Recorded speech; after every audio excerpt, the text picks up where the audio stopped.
나는 그냥 너 한번 보고 싶어서 잠깐만 만나고 내려갈 생각이었어. 아니, 장가간 자식이 뭐가 그렇게 보고 싶으시다고. 요즘엔 아무리 부모 자식이라도 이렇게 불쑥 찾아오시고 그러면 안 돼요. 아무리 너희가 살고 있다고 하더라도 거기는 내 집이야. 너희는 잠시 빌려서 사는 거고 내 집 내가 오는 걸 가지고 네가 이렇게 뭐라고 할 권리도 없어. 아니, 월세를 줘도 집주인이 함부로 못 오는 거예요, 원래. 그렇다고 내가 자주 찾아오길 했니? 아무 때나 찾아가서 들어가길 했니? 아니, 됐다. 그냥 집 비워줘라. 뭐라고요? 집 때문에 자꾸 이렇게 자식 섭섭하게 만드실 거예요? 그건 내가 할 소리야. 너희도 다시 전세를 구하든 월세를 구하든 해서 나가. 아니, 어차피 혼자 계시면서 이렇게 넓은 집이 뭐가 필요하다고 그러세요.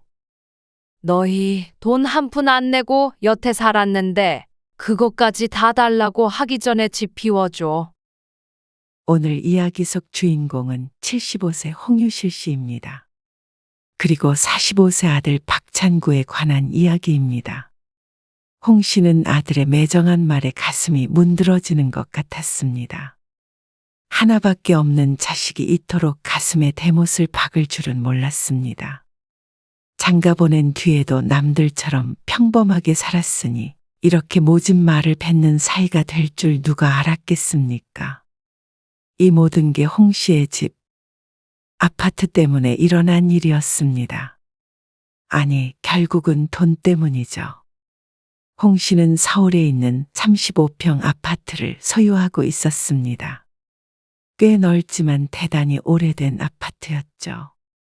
그래서 아들이 결혼할 때 이 집 주고 홍 씨가 작은 집으로 이사를 간다고 했을 때도 아들은 작아도 새 아파트에 살고 싶다고 했습니다. 그 당시 이 아파트는 위치도 그저 그렇고 오래돼서 가격이 얼마 되지 않았습니다. 그래서 홍 씨는 아들에게 작은 평수의 아파트를 한 채 해줬습니다. 그 뒤로 아들이 사업한다고 그 집을 날려먹고 전셋집에서 살고 있었습니다. 하지만 공교롭게도 홍 씨가 사는 아파트 바로 옆에 역이 들어서면서 주변이 크게 발전했습니다. 덩달아 아파트 가격도 껑충 뛰었죠.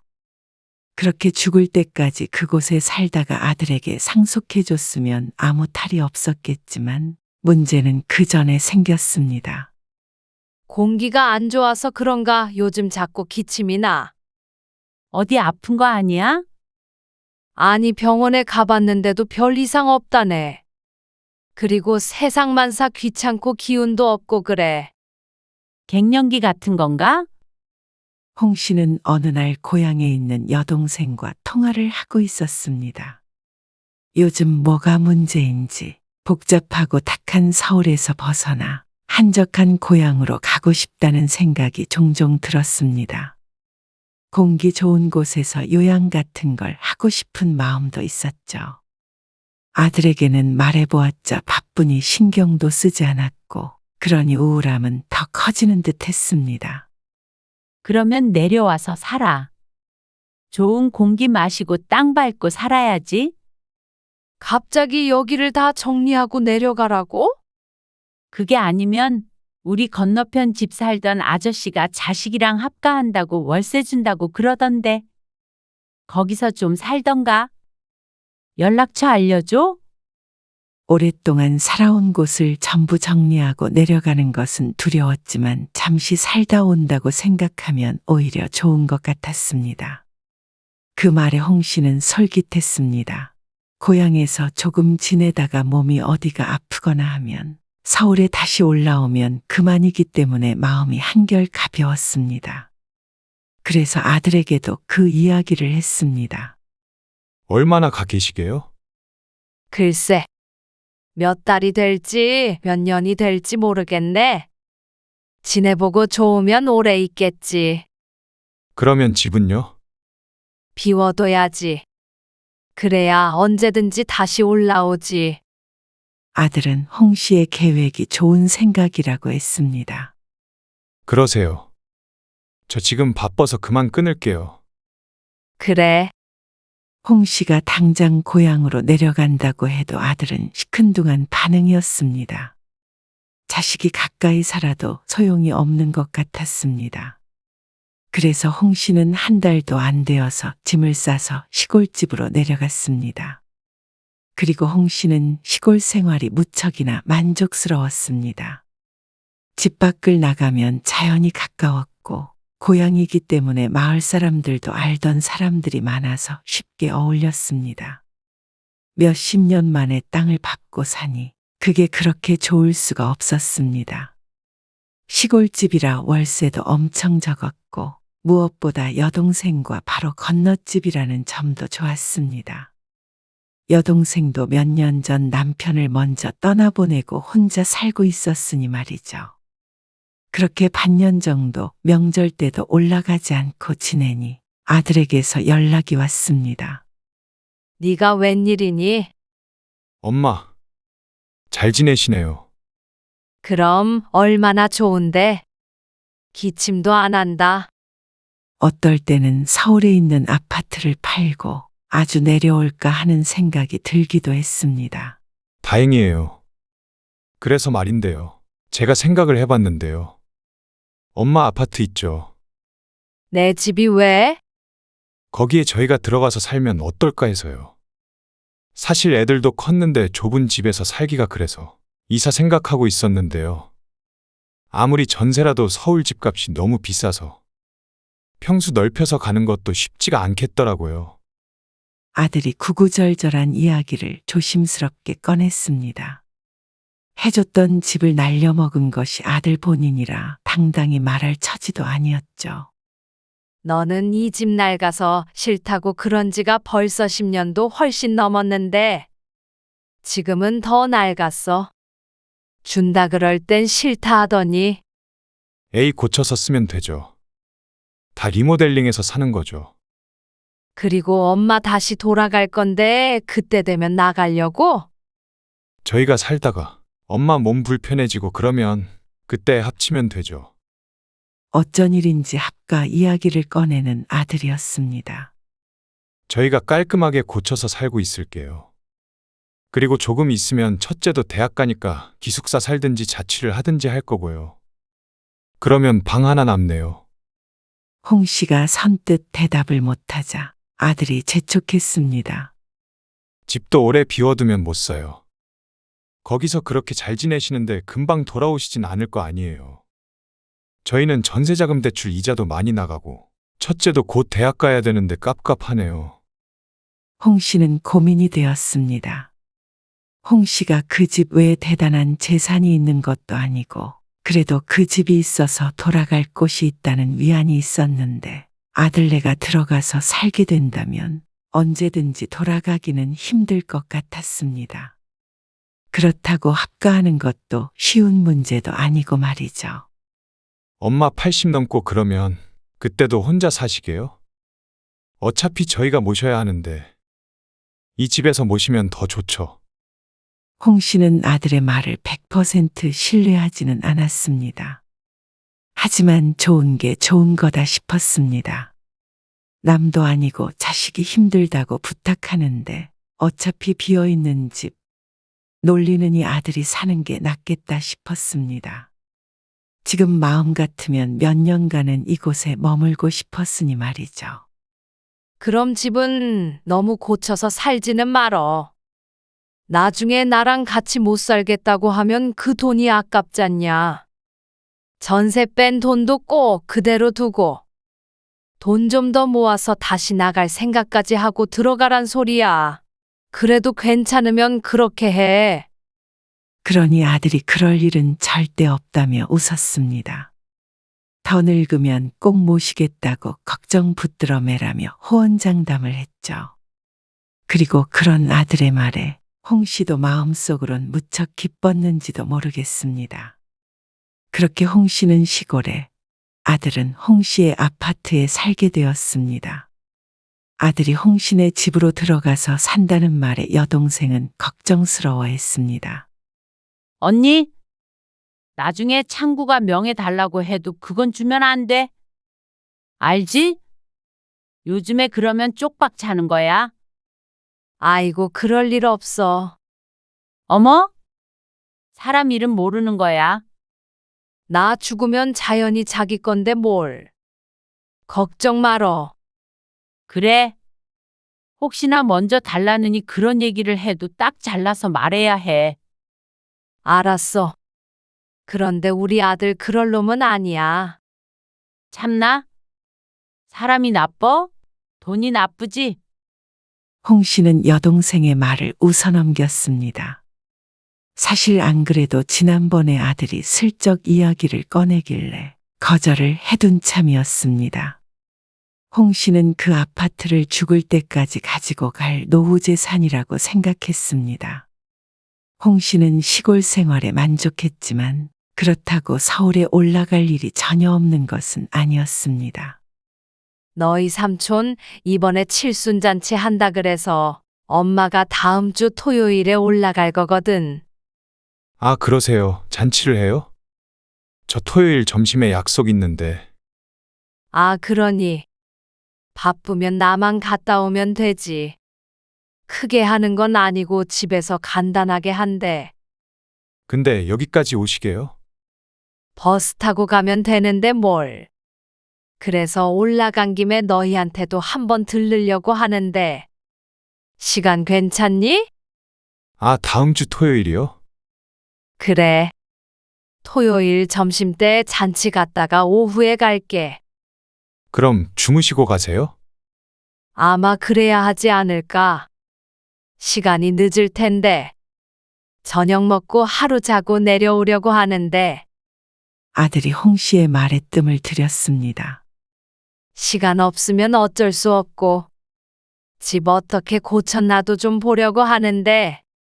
아, 네. 알겠어요.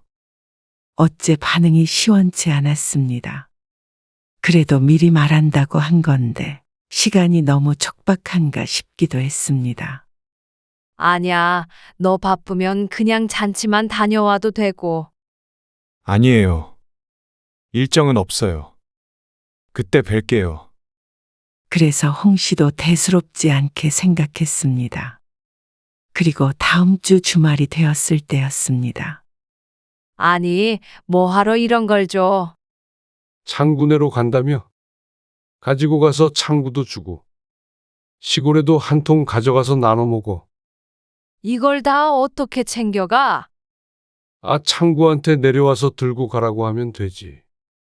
아이고, 알았어. 잘 먹을게. 고마워.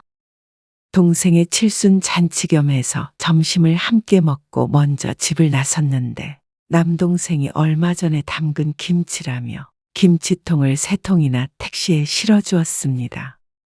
어떻게 갖고 가나 눈앞이 깜깜하기도 했지만 안 그래도 아들이 지난번에 김장하면 김치 좀 보내달라고 했었는데 잘 됐다 싶기도 했습니다.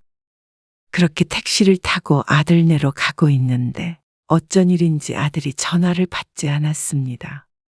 아파트 앞에 도착할 때까지 아들은 연락이 되지 않았고 홍 씨는 김치통들을 가지고 택시에서 내렸습니다. 입구에 서 있는데 도저히 이 김치통들을 혼자 올라갈 방법이 없어 보였습니다. 5분쯤 기다리다가 며느리한테도 다시 한번 전화를 걸었지만 받지 않았습니다. 이때쯤 온다고 했는데 왜 안 받는 거야? 일단은 집 앞까지는 들고 가야겠다 싶어서 하나씩 나르는 수밖에 없었습니다. 우선은 김치통 하나를 들고 홍 씨의 집까지 올라갔습니다. 문 앞에 두고 초인종을 눌렀는데도 인기척이 없었습니다. 홍 씨는 주먹으로 문을 두드렸습니다. 그래도 안에는 아무도 없는 듯 했죠. 홍 씨는 혹시나 하는 마음에 이전에 자신이 썼던 비밀번호를 눌러보았습니다. 삐삐삐삐. 비밀번호를 바꾼 듯 문은 열리지 않았습니다. 하는 수 없이 홍 씨는 다시 내려갔습니다.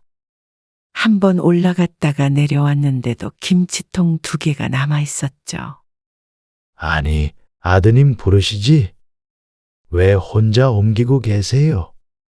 경비실에 있던 경비 아저씨가 나왔습니다. 아이고, 잘 지내셨어요?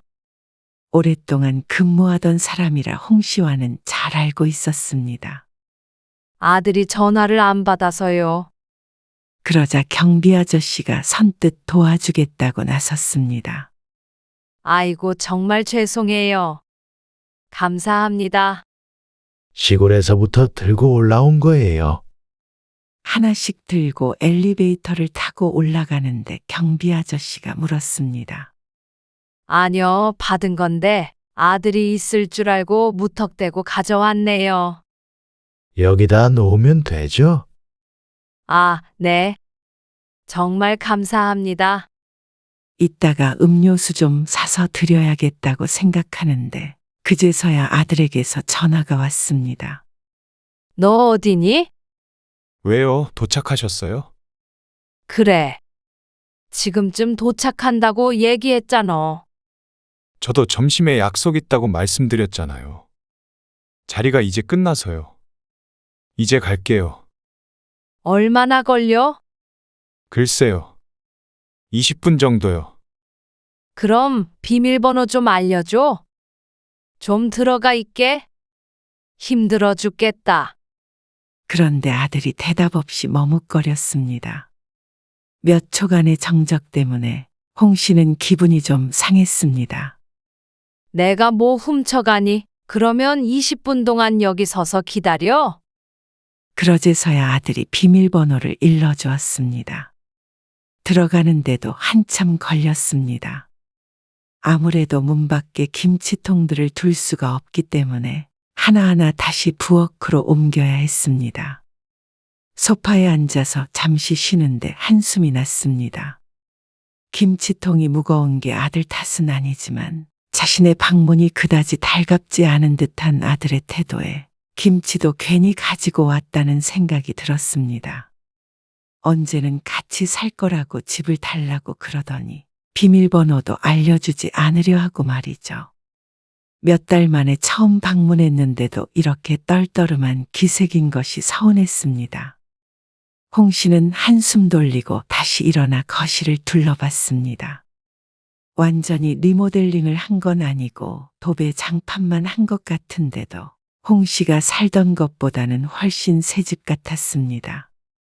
베란다도 둘러보고 있는데 현관문 열리는 소리가 났습니다. 잘 지내셨어요? 죄송해요. 얘기가 좀 길어져서. 전화도 안 받아서 아주 혼났다.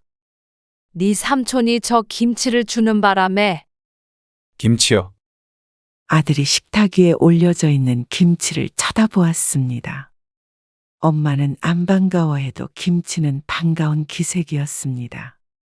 그나저나 저기 베란다도 예쁘게 잘 꾸며놨더라. 집 구경하셨어요? 그냥 거실 좀 둘러봤어. 아, 안방에 막 들어가 보시고 그런 건 아니죠? 말문이 막혔습니다. 안 들어갔어. 거실이랑 베란다 구경하고 있는데 너희가 온 거야. 그래도 아들네 살림이 있으니 여기저기 뒤져볼 생각도 없었지만 아들이 그렇게 말하니 기분이 상하는 건 어쩔 수 없었습니다. 어머니, 저녁 식사는요? 아직 안 먹었지. 아직 저녁을 먹기에도 이른 시간이었습니다. 며느리가 부엌을 서성거리며 눈치를 보는 듯 했습니다. 아, 고기 좀 싸왔는데 이거랑 김치랑 먹으면 되지 않을까? 다른 반찬은 하지 마라. 그러자 소파에 앉아 듣고 있던 아들이 말했습니다. 그냥 밖에서 사 먹지. 뭘 번거롭게 집에서 차려요. 삶은 고기니까 그냥 김치를 잘라서 먹기만 하면 되었습니다. 그런데 그것도 신경 쓰인다는 듯이 말하는 아들. 아니에요. 1시간 정도 있다가 제가 차릴게요. 그러더니 며느리는 식탁 의자에 앉아 있었고 아들은 소파에 반쯤 드러 누워 있었습니다. 애들은 늦게 들어오니 다 공부하느라 바쁘죠. 그러고선 정적이 흘렀습니다. 며느리가 자신을 불편해하는 것은 이해가 되지만 아들이 저러고 누워만 있으니 대화가 원활하게 되지가 않았습니다. 자불안석인 며느리가 딱해서 홍 씨가 자리에서 일어났습니다. 점심에 먹은 게 소화가 잘 안 돼서 여기 근처에서 산책 좀 하고 올게. 아들은 듣는 채도 안 하고 며느리는 표정이 밝아졌습니다. 셋이 앉아있는 공기가 불편해서 가만히 있기가 힘들어 결국 집 밖을 나왔습니다. 아파트 뒤에 있는 조그만 공원까지 걸었습니다. 그러면서 홍 씨는 이곳에 괜히 왔나 생각을 했습니다. 아들도 좋아하는 눈치가 아니었고 괜히 며느리 밥 얻어먹으러 온 주책맞은 늙은이가 된 것 같아서 신경도 쓰였습니다. 며느리는 이해가 됐습니다. 며느리에게 시어머니란 영원히 어려운 존재였습니다. 홍 씨도 며느리도 돼보고 시어머니도 돼보니 모르지 않았습니다. 문제가 있다면 아들이겠죠. 30분쯤 주변을 돌아다니다가 들어갔습니다. 현관문 앞에 서서 아까 일러준 비밀번호를 떠올려 보려다 멈칫하곤 손가락을 다시 내렸습니다. 그리고는 그 옆에 있는 벨을 눌렀죠. 이제는 이렇게 들어가서는 안 되는 곳이 되어버렸습니다. 초인종 소리에 며느리가 문을 열어주었습니다. 다시 집으로 들어가는 발걸음이 무거웠습니다. 불청객이 된 듯한 기분이었습니다. 그리고 저녁 식사를 마친 뒤에는 아들이 대뜸 약속이 있다며 외출을 해야겠다고 했습니다. 홍 씨도 한숨을 쉬며 일어났습니다. 나도 지금 집에 가야겠다. 저녁을 이르게 먹어서 아직 늦은 시간도 아니고 충분히 버스를 타고 내려갈 수 있을 듯 했습니다. 이대로 여기에서 잠까지 자면 어느 누구도 편하지 않을 것 같았습니다. 그러자 아들이 시계를 힐끔 쳐다보며 말했습니다. 엄마 터미널에 모셔다 드리면 약속 늦는데요. 됐어, 멀지도 않아. 버스 타고 가면 돼. 수십 년을 산 동네이니까 버스 노선도 잘 알고 있었습니다. 그리고 엄마가 오는 날에 굳이 약속이 있다며 나가려는 아들과는 한 차에 타고 싶지도 않았습니다. 시골로 내려가는 길은 왠지 씁쓸했습니다. 오지 말라고 한 것도 아닌데 아들의 태도를 보니 다시는 가고 싶은 마음이 사라졌습니다. 이렇게 지내다가 나중에 홍 씨가 다 정리하고 올라가겠다고 하면 과연 아들이 어떤 반응을 보일지 궁금했습니다. 그 뒤로는 서울에 갈 일이 있더라도 굳이 아들네에 찾아가지 않았습니다. 그러는 게 오히려 홍 씨도 맘 편하고 좋았습니다. 그렇게 홍 씨가 서울을 떠난 지 2년 가까이 됐을 무렵이었습니다. 아무래도 언니, 큰 병원 가봐야 될 것 같아. 여동생이 드러누워 있는 홍 씨를 보며 말했습니다. 또다시 단단히 얹혔는지 약을 먹어도 복통이 쉽게 가라앉지 않았습니다. 동네 병원에 갔을 때는 체해서 그렇다는데 요즘 자꾸 소화도 안 되고 기력도 없었습니다. 물론 배가 자꾸 아프니 기력이 없어지는 것이겠지만 나이가 나이인지라 조심해서 나쁠 것은 없었습니다. 큰 병원 가서 검사라도 받아봐. 별거 아닌 것 같다고 병 키우지 말고. 아이고, 진짜 그래야겠다. 어지간하면 홍 씨도 약만 먹고 말았을 텐데 혹시나 하는 생각이 들었습니다. 그래서 오랜만에 서울에 가게 되었습니다. 그런데 병원이 아들네 집과는 걸어서도 10분 정도밖에 안 걸리는 곳이라 고민이 되었습니다. 사업을 하는 아들은 직장인보다는 근무가 자유로워 전화를 하면 얼굴 한 번은 볼 수 있을 것 같았습니다. 벌써 아들네 갔다 온 지 10개월 정도가 흐르기도 했고 코앞에 왔다 가면서 연락도 안 하는 건 가족 사이도 아닌 것 같았습니다. 그래서 고민 끝에 휴대폰을 들었습니다. 집 앞 병원에 검사를 받으러 왔다고 안 바쁘면 밥 한 끼 먹자고 하니 아들이 별다른 말 없이 이쪽으로 오겠다고 했습니다. 그래도 병원에 왔다니까 걱정이 되나 보다 싶었습니다. 검사를 마치고 오니 아들이 병원 앞에서 기다리고 있었습니다. 바쁜데 연락한 건가? 그러자 아들이 고개를 저으며 차를 몰았습니다. 아들은 말이 없었고 5분쯤 가서 식당 앞에 차를 세웠습니다. 오랜만에 아들과 둘이 밥을 먹는 듯 했습니다. 연락하길 잘했다고 생각을 하는 중에 아들이 홍 씨에게 말을 꺼냈습니다. 엄마, 이렇게 갑자기 오시면 저도 좀 힘들어요. 아들의 말에 홍 씨는 숟가락질을 멈췄습니다. 오늘은 갑작스럽게 불러낸 게 맞으니 홍 씨가 민망한 웃음을 지었습니다. 혹시나 해서 물어본 거였는데. 너 바쁘면 바쁘다고 하지. 그런데 홍 씨도 기분이 상했습니다. 자신이 서울에 오면 얼마나 왔다고. 그리고 병원 때문에 여기까지 올라왔다는데 어디가 어떻게 안 좋냐고 묻는 대신에 이렇게 오지 말라는 말을 들으니 너무나 서글펐습니다. 내려가셨으면 잘 사시지. 왜 자꾸 오세요? 그리고 이 집도 저희가 살고 있으면 일단은 저희 집인데. 이렇게 내 집 드나들듯이 아무 때나 찾아오시면 저도 마음이 안 좋아요. 이어서 내뱉는 말들은 황당하기까지 했습니다. 누가 찾아와서 집 내놔라 한 것도 아니고 아들 얼굴 한번 보자고 연락한 것일 뿐이었는데 그 대가는 이런 잔인한 말들이라니 속상할 수밖에 없었습니다. 아니면 이럴 거면 진명이라도 주세요. 그럼 제 마음이라도 편하죠. 기가 막힌 웃음이 새어나왔습니다.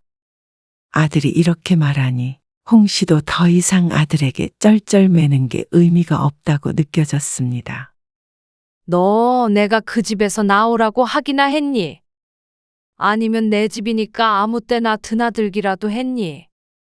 집이 문제가 아니라 너희는 그냥 내가 찾아오는 게 싫은 거잖아. 싫다는 게 아니라요. 저희 생활이 있는데 지금도 저도 할 일도 있는데 엄마 때문에 여기까지 온 거잖아요. 아니 그러면 그렇다고 말하면 되지. 그러면 또 서운하다고 하실 거 아니에요. 너는 생각을 해봐. 바빠서 갑자기는 시간을 못 낸다고 하는 게 서운하겠니? 아니면 이렇게 찾아오지 말라고 하는 게 서운하겠니? 말만 번지르르하게 하지. 너는 그냥 엄마가 오는 게 싫고 귀찮은 거야. 엄마 몸 안 좋아지면 그때 합가하자고 했으면서 여태 딱 2번 왔는데 2번 다 이렇게 질색팔색을 하면 그 말을 어떻게 믿겠니? 힘이 빠졌습니다. 나는 그냥 너 한번 보고 싶어서 잠깐만 만나고 내려갈 생각이었어. 아니, 장가간 자식이 뭐가 그렇게 보고 싶으시다고. 요즘엔 아무리 부모 자식이라도 이렇게 불쑥 찾아오시고 그러면 안 돼요. 아들이 중얼거리는 소리에 홍 씨는 더 이상의 대화가 무의미하다는 걸 깨달았습니다. 아무리 너희가 살고 있다고 하더라도 거기는 내 집이야. 너희는 잠시 빌려서 사는 거고 내 집 내가 오는 걸 가지고 이렇게 뭐라고 할 권리도 없어. 아니, 월세를 줘도 집주인이 함부로 못 오는 거예요, 원래. 너희가 월세 내는 세입자라면 나도 안 찾아온다. 그러자 아들이 말문이 막힌 듯 입을 다물었습니다. 나는 그냥 내려갈게. 아무래도 내가 잘못 온 것 같다. 서둘러 가방을 챙겼습니다. 또다시 아들에게 말로 얻어맞고 돌아오는 길이 참 고통스러웠습니다. 이런 놈도 자식이라고 그렇게 평생 뒷바라지하며 키웠는지 전부 자식만 탓할 순 없겠죠. 아들이 40대까지도 부모 집에 공짜로 들어가서 살고 있는 건 끊임없이 도와준 자신의 탓이었습니다. 지난날의 결정이 후회스러웠습니다. 그래서 홍 씨는 시골집으로 돌아와서도 한참을 고민했습니다. 그리고 고민 끝에 홍 씨는 다시 휴대폰을 들어 아들에게 전화를 걸었습니다. 나 몸이 영 안 좋아서 그런데 다시 서울에 가서 살려고 한다. 그러자 아들이 침묵했습니다. 어차피 첫째도 이번에 대학 가잖아. 방 하나 비지? 그제서야 아들이 주저리 말을 늘여놓았습니다. 엄마 여기서 사시면 저랑 애엄마는 일하니까 집안일은 거의 엄마가 하시게 될 텐데. 넓은 집 관리하는 게 얼마나 힘들어요. 엄마 연세도 생각하셔야죠. 그리고 둘째도 곧 고등학교 가고 하면 손자 눈치도 봐야 하고, 엄마는 또 며느리 눈치도 봐야 하고, 서로 피곤해서 어떻게 살아요. 차라리 아파트 옆에다가 방 하나 얻어드릴게요. 끝까지 자신을 실망시키는 아들. 홍 씨는 그나마 남아있던 기대도 모두 짓밟힌 기분이었습니다. 아니다, 됐다. 그냥 집 비워줘라. 뭐라고요? 아들이 단번에 역정을 냈습니다. 집 때문에 자꾸 이렇게 자식 섭섭하게 만드실 거예요? 그건 내가 할 소리야. 정말로 다시 올라오시게요? 그럼 차라리 이 집에 들어오셔서 같이 사세요. 첫째 쓰던 방 내드릴게요. 집을 비우라니까 그제서야 같이 살자는 아들이 가증스러웠습니다. 내가 정말로 다시 올라가든 안 가든 그게 중요한 게 아닌 것 같다. 너희도 다시 전세를 구하든 월세를 구하든 해서 나가. 아니, 어차피 혼자 계시면서 이렇게 넓은 집이 뭐가 필요하다고 그러세요. 어차피 혼자 사시니까 작은 집 얻어드리려고 했던 건데 싫다고 하셔서 다시 같이 살자고 하잖아요. 이젠 내가 같이 살기 싫어졌어. 아니, 어차피 나중에 물려줄 사람 저밖에 없는 집인데 이렇게까지 하셔야겠어요? 주시는 것도 싫다, 같이 사는 것도 싫다 그러시면 그냥 저희 쫓아내는 거밖에 더 돼요? 절대 못 나가요, 저희는. 그놈의 어차피라는 게 어디 있니? 누가 이 집 너 물려준대? 이 집 담보로 대출 받아서 펑펑 쓰다 다 쓰고 죽을 거니까 신경 쓰지 마. 너희가 정 안 나간다면 내가 집을 팔아버리던가 새를 놓던가 할 거니까. 서로 불편하고 번거롭게 그러지 말고 최대한 빨리 비워줘라. 이런 식으로 하시면 문제 생길 거예요. 종래엔 협박을 하는 듯한 아들. 문제는 너희가 생기겠지. 돈 한 푼 안 내고 여태 살았는데 그것까지 다 달라고 하기 전에 집 비워줘. 그러고는 전화를 끊었습니다. 하루가 지나자 며느리에게서도 전화가 와서 전세 자금도 다 쓰고 없다며 애절하게 읍소했습니다. 그 돈도 그새 홀랑 써버린 것을 보면 알만했습니다. 이 집도 줘봤자 밑빠진 독에 물 붓기가 될 것이었습니다. 설마 정말로 쫓아낼 줄은 몰랐을 것입니다. 아들 며느리는 버티다가 반년 뒤에 강제로 짐을 빼야만 했습니다. 홍 씨도 자식에게 그렇게까지 하고 싶지는 않았습니다. 하지만 부모 위하지 않는 자식을 위해 가진 모든 것을 내주고 길거리에 나앉을 생각은 추호도 없었습니다. 팔거나 새를 놓겠다고는 했지만 홍 씨는 그 집을 여전히 비워놓고 아직도 시골에서 생활하고 있습니다. 집은 비밀번호를 바꿔놓아 버렸죠. 그리고 지난번에 서울에서 검사했던 건 천만다행으로 단순 장염 진단을 받았습니다. 아마 정말 병원에 왔다 갔다 해야 하는 큰 병에 걸리지 않는 이상엔 계속 시골에서 살 듯했습니다.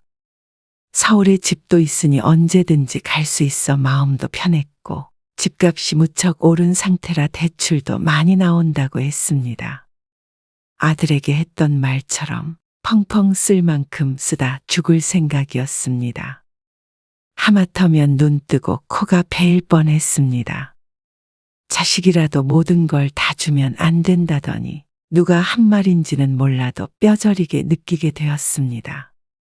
자신이 가진 집이라도 없었다면 어떤 끔찍한 결말을 맞았을까 상상하니 몸서리가 쳐졌습니다. 그래도 홍 씨는 뒤늦게라도 정신을 차려서 다행이라고 생각했습니다. 끝이 안 좋았던 사람들을 떠올려 보면 홍 씨는 그래도 양반인 듯 했죠. 하지만 아들과 이렇게 등지고 사는 게 행복한 것은 아니었습니다. 하지만 자신의 인생에서 자식이 아닌 다른 행복을 찾아야 된다는 것은 큰 교훈으로 남았습니다.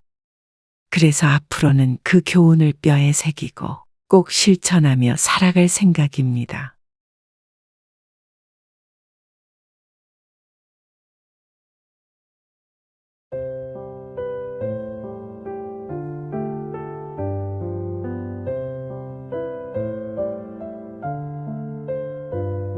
어머니 앞으로 이렇게 불쑥 찾아오고 그러지 마세요.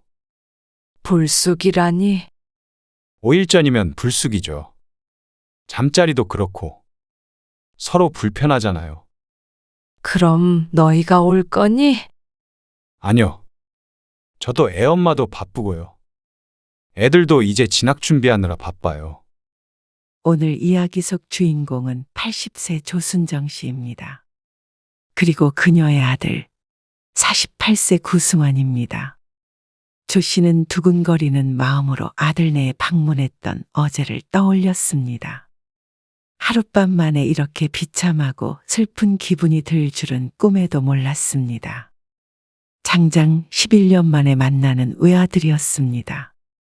금이야 오기야 키웠던 하나밖에 없는 아들. 나이 80 먹은 홀어머니는 피눈물 나는 심정이었습니다. 그리고 아들 집에서의 하룻밤을 뼈저리게 후회했습니다. 11년 전까지만 해도 조 씨는 아들과 함께 살았습니다. 어린 손주 둘을 키워주기 위해서 몇 년간 시골집을 두고 서울로 올라와 있었죠. 그렇게 4년간 함께 살았는데 그런 아들네와 갑작스런 작별을 하게 된 것이 바로 11년 전이었습니다. 그 당시 아들은 사업차 필리핀에 왔다 갔다 하며 지냈습니다. 그러던 어느 날 어머니, 저희 네 식구 필리핀으로 이민 가요. 내 식구, 아들, 며느리, 손자, 손녀를 이르는 말이었습니다. 그리고 그 안에 함께 살던 조 씨는 없었죠. 바쁜 아들 며느리를 대신해 핏덩이 손주들을 4년 동안 키워주었던 조 씨는 애초에 가족이 아니었던 것처럼 말했습니다. 상의가 아닌 통보였습니다. 그래서 아들의 말을 듣고도 조 씨는 어떤 말도 하지 못했습니다. 언제 올 거니? 모르겠어요. 애들 학교도 다니고 그러면 아마 거의 필리핀에서 살게 되겠죠. 사업을 접지 않는 한은요. 그럼 영영 안 온다는 말이야? 글쎄요, 자리 좀 잡아봐야 알 것 같아요. 그 말이 그 말이었습니다. 아주 떠날 것처럼 말하는 아들 때문에 조 씨는 남몰래 눈물 흘렸습니다. 만나지 못하는 곳으로 떠난 자식에 슬퍼하지 않을 부모가 어디 있겠습니까? 그것도 일찍 남편을 떠나보내고 홀로 키웠던 외동아들이니 말이죠. 아들은 조 씨에게 끝까지 같이 가자는 말은 한마디도 없었고 다녀올게요. 이 말 한마디뿐이었습니다. 조 씨는 덩그러니 혼자 남겨졌습니다. 아들이 떠남과 동시에 조 씨는 다시 시골로 돌아오게 되었습니다. 그리고는 아들과는 종종 통화를 했지만 그마저도 시간이 지나면서 뜸해졌고 중간에 한 번도 한국에 들어오지 않았습니다. 그렇게 10년이 흐르고 조 씨가 아들 보기를 포기할 때쯤 아들은 도깨비처럼 홀연히 떠났던 것처럼 어느 날 갑자기 필리핀 생활을 정리하고 한국으로 돌아왔습니다. 아이고, 갑자기 이게 무슨 일이야? 저번 달에 통화했을 때도 그런 말 없었잖아. 조 씨가 전화를 받은 건 아들이 서울에 다시 자리 잡은 뒤였습니다. 사업 정리하느라고 정신도 없고 그래서요. 미리 말씀 못 드렸어요. 아이고, 잘 왔다. 망해서 돌아왔는데 잘 온 건 아니죠. 아니, 그런 뜻은 아니야. 그래도 한국에 있어야 마음이 더 편할 거 아니니? 네. 어쨌든 그래서 들어온 거예요. 민혁이 민지는 잘 있어? 민혁이 엄마는? 다들 잘 있으니까 걱정 마세요. 조 씨는 아들의 사업이 잘 안 돼서 들어온 게 안타까운 한편 평생 그리워만 하며 살지 않아도 된다는 사실에 남몰래 기뻐했습니다. 찰떡서니가 없다고 손가락질해도 어쩔 수 없었습니다. 사랑하는 자식을 다시 볼 수 있으니 기쁘지 않을 수 없었죠. 걱정은 돈이죠. 아들이 근심 어린 목소리로 말했습니다. 사업의 실패에 돌아왔으니 앞으로 먹고 살 걱정이 이만저만이 아니었겠죠. 다른 조그만 사업 하나 해보려고 하는데요. 어머니 갖고 계신 밭 있죠? 그거 좀 팔아서 보태주세요. 아들 장가 보내고 남은 재산은 그것뿐이었습니다. 얼마나 힘든 상황인지는 몰라도 그거라도 보탤 수 있으면 다행이었습니다. 가지고 있던 밭의 3분의 1을 팔아서 아들에게 주었습니다. 시골이라지만 읍내 가까이에 있는 밭이라 가격을 꽤 쳐주어 아들에게 상당한 돈을 줄 수 있었습니다. 그리고 아들이 돌아온 지 1년이 된 지금까지도 조 씨는 한 번도 아들의 얼굴을 본 적이 없었습니다. 애들은 잘 있니? 네, 잘 있죠. 학교 다니고. 그 어린 아이들이 벌써 커서 손자는 중학교 3학년, 손녀는 초등학교 6학년이 되었습니다. 가끔 통화하긴 했지만 이제는 키워준 할머니에 대한 기억이 없을 나이였습니다. 이번 추석에도 바쁘니? 아, 바쁘죠. 사업하는데 쉬는 날이 따로 있나요? 아들의 말에 조 씨의 두 어깨가 또다시 툭 떨어졌습니다. 그럼 추석에도 안 와? 실망스러움을 애써 감추며 묻자 아들이 무심히 대꾸했습니다.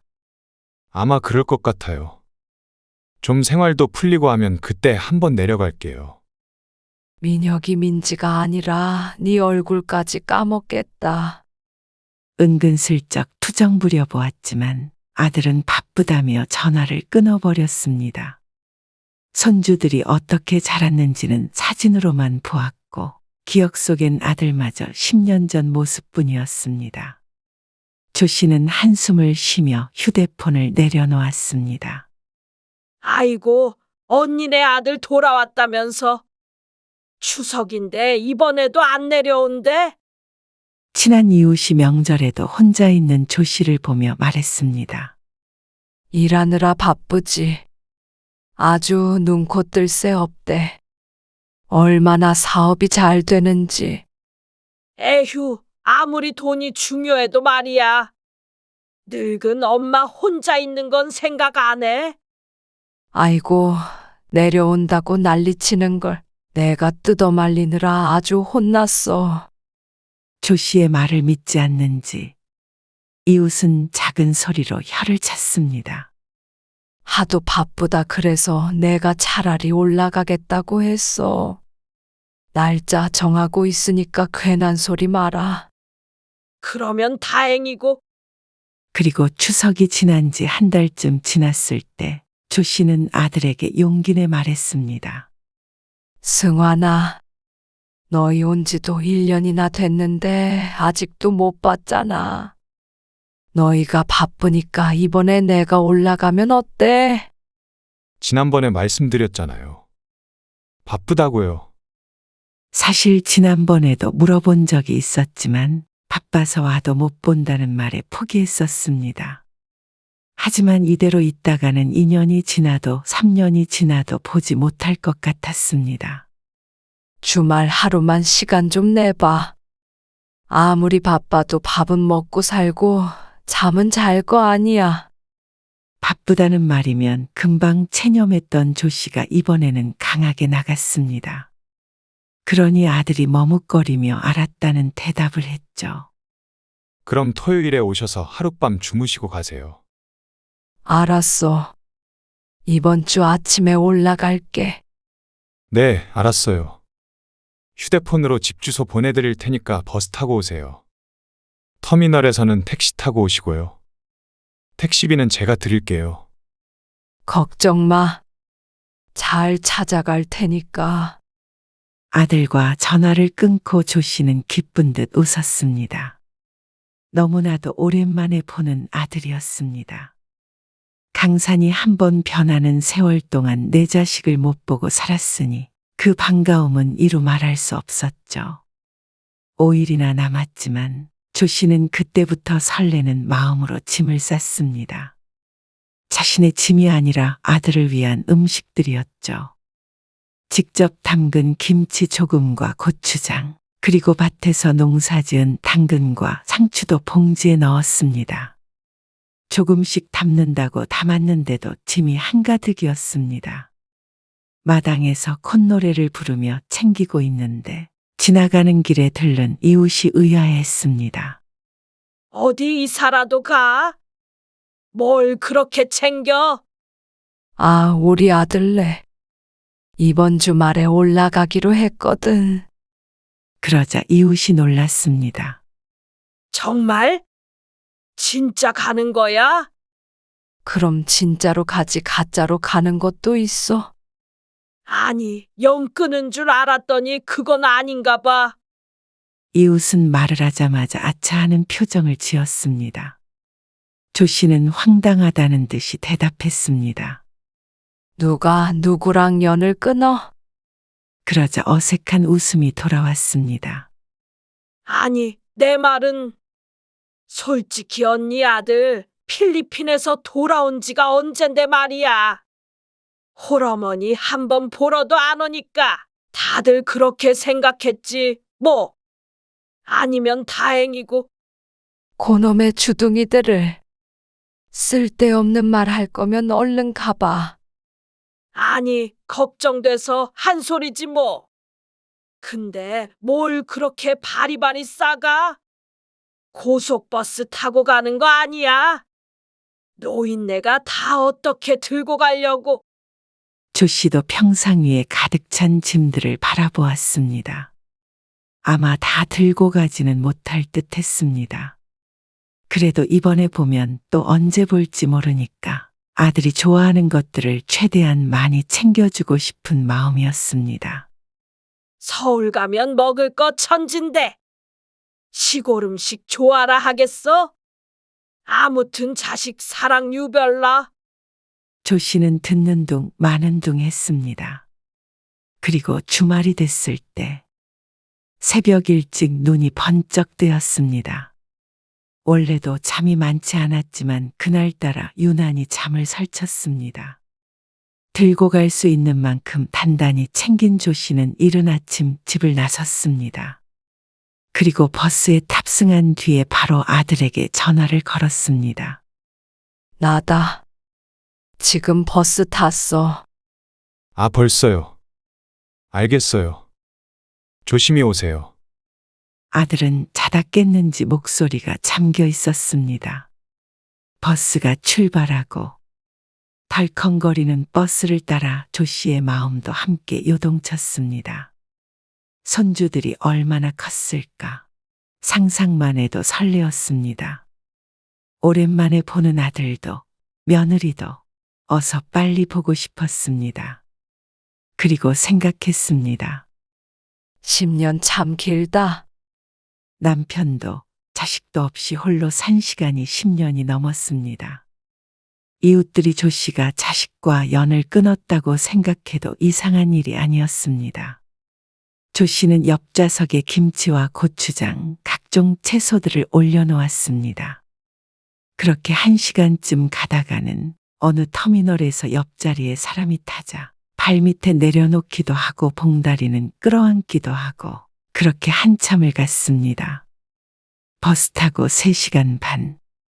들고 있는 짐도 무겁고 앉아있는 허리도 아프지만 긴 시간에도 기분 좋은 기다림이었습니다. 근 몇 년간 이런 들뜬 기분을 느낀 것은 처음이었습니다. 그렇게 버스에서 내린 조 씨는 눈이 휘둥그레해졌습니다. 10년 전에 몇 년간 살았던 곳이지만 그동안에도 참 많이 달라진 듯 했습니다. 하기야 그때도 애 보느라 늘상 집에만 있어서 서울길은 전혀 알지 못했습니다. 겨우 탄 택시 안에서도 한숨을 내쉬었습니다. 벌써 집을 나선 지 5시간이 가까워져 갔습니다. 하지만 지치긴 해도 곧 만날 아들을 떠올렸습니다. 3만 원이에요. 아이고, 택시비가 비싸네요. 데리고 왔는 택시기사에게 돈을 내밀며 조 씨는 이럴 줄 알았으면 버스를 타고 올 걸 생각했습니다. 하지만 택시도 겨우 탔는데 버스를 타고 찾아올 재주는 없었겠죠. 택시에서 내린 뒤에도 깜짝 놀랐습니다. 이전에 아들은 빌라에서 살았는데 지금은 고층 아파트에서 살고 있었습니다. 조 씨가 사는 동네는 워낙 시골이라 읍내에 있는 아파트도 높아야 5층, 6층이었는데 아들이 사는 아파트는 못해도 30층은 돼 보였습니다. 사업이 잘 안 됐다더니 서울에서 이런 아파트 살아서 다행이네. 생각보다 힘들게 살지 않는 것 같아서 안심했습니다.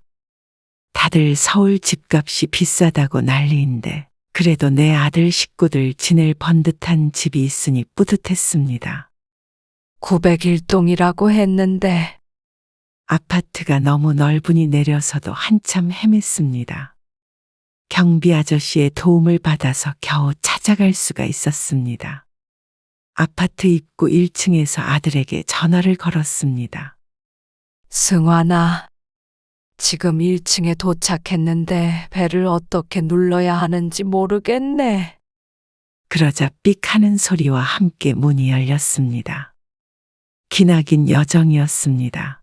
짐을 들고 있는 팔이 뻐근하게 아파왔는데 이것도 엘리베이터를 타고 올라가면 끝이었습니다. 엘리베이터를 타고 15층까지 올라가는데 가슴이 콩닥거렸습니다. 아이쿠, 조 씨는 들고 있던 짐을 발밑에 잠시 내려놓고 엘리베이터 문에 비친 모습을 보며 온 매무새를 가다듬었습니다. 오랜만에 아들네 본다고 제일 좋은 옷으로 입었는데도 어째 촌티가 줄줄 흐르는 것 같았습니다. 머리도 손가락으로 슥슥 빗어넘기자 엘리베이터가 15층에 도착했습니다. 띵동. 괜스레 긴장이 되었습니다. 아들이 얼마나 반가워할까. 오랜만에 만난 엄마를 보고 좋아할까. 기대하기도 했고 한편으로는 손주들이 자신을 못 알아볼까봐 걱정이 되기도 했습니다. 그러는 사이에 달칵하고 문이 열렸습니다. 어머니, 어서 오세요. 며느리 얼굴을 보는데 눈물이 왈칵 날 것처럼 반가웠습니다. 아이고, 민혁이 엄마야. 잘 지냈어? 네. 먼 길 오시느라 수고하셨어요. 며느리가 웃으며 반겨주니 용기 내서 찾아오길 잘했다 싶었습니다. 조 씨가 안으로 들어가서 현관 앞에 짐들을 내려놓았습니다. 잘 지내셨어요? 그럼 잘 지냈지. 그런데도 10년의 세월을 한 번에 메우기는 힘들었는지 둘 사이엔 어색한 공기가 흘렀습니다. 승환이는? 손주들과 아들 모두 보이지 않아서 물었습니다. 그러자 아들이 그제서야 방문을 열고 나와 보았죠. 오셨어요. 아이고, 승환아. 고생했다. 조 씨는 아들에게 다가가 아들의 팔을 쓸어내렸습니다. 살이 빠졌는지, 얼굴이 상했는지, 머리끝부터 발끝까지 훑어보며 말이죠. 손을 잡아보니 10년 전과는 사뭇 달랐습니다. 30대에 떠났는데 어느새 중년이 되어버린 아들이었습니다. 어머니, 많이 늙으셨네요. 그러자 조 씨가 잡은 손을 놓고 자신의 얼굴을 쓸어내렸습니다. 아들도 늙었는데 조 씨는 그야말로 폭삭 늙어버렸겠죠. 조 씨는 어색한 웃음을 지었습니다. 서로 인사를 하고 거실에 앉았는데 침묵이 흘렀습니다. 오랜만에 만나서 할 말이 많을 줄 알았는데 오히려 오랜만에 만나서 서로 간에 하는 말이라곤 잘 지냈냐 뿐이었습니다. 민혁이랑 민지는 어디 갔니? 보이지 않는 손주들을 찾자 아들이 대답했습니다. 주말이라 다 나갔죠. 민혁이는 도서관 갔고 민지는 친구네 집에 놀러 갔어요. 할머니 온다고 안 했어? 말은 했는데 그렇다고 애들이 가만히 집에 있겠어요? 다 큰 애들을 집에만 있으라고 할 수도 없고요. 그럼 언제 온대? 모르죠. 아들의 무심한 대답에 조 씨는 서운한 마음이 들었습니다. 갓난아기 때부터 조 씨의 손으로 기른 아이들인데 오랜만에 할머니를 본다는데 다들 나가버리니 섭섭할 수밖에 없었습니다. 잠시 얼굴이라도 보고 나갔으면 좋았을 텐데 하고 생각했습니다. 그런데 그때 며느리가 말했습니다. 어머니, 어쩌죠? 저 지금 나가봐야 해요. 어딜? 아, 모임인데요. 저녁 늦게 들어올 것 같아요. 조 씨가 놀란 표정을 짓자 며느리가 겸연쩍은 표정을 지었습니다. 일주일 전에 잡은 약속이라서 갑자기 취소할 수가 없어서요. 그러니 어서 다녀와라. 자신이 갑자기 오겠다고 했으니 할 말이 없었습니다. 그렇게 며느리가 나가고 조 씨는 아들과 둘이 남았습니다. 식사하셨어요? 아침만 먹고 나왔지. 그러자 아들이 난감해했습니다. 저는 아침을 늦게 먹어서요. 어머니 배고프시면 짜장면이라도 시켜드릴까요? 아들의 물음에 조 씨가 손사래를 쳤습니다. 아니야, 괜찮아. 이따가 애들 오면 같이 먹지. 아, 그러면 죄송한데 저는 할 일이 조금 있어서요. 거실에서 TV 좀 보고 계세요. 아들은 할 일이 있다며 안방으로 들어가 컴퓨터로 무언가를 했습니다. 일을 하는 것 같아서 말을 걸기도 그래서 조 씨는 소파에 앉아 TV를 켰습니다. 일에 방해될까 싶어 음소거로 해놓고 말이죠. 그렇게 앉아 있으니 얼떨떨했습니다.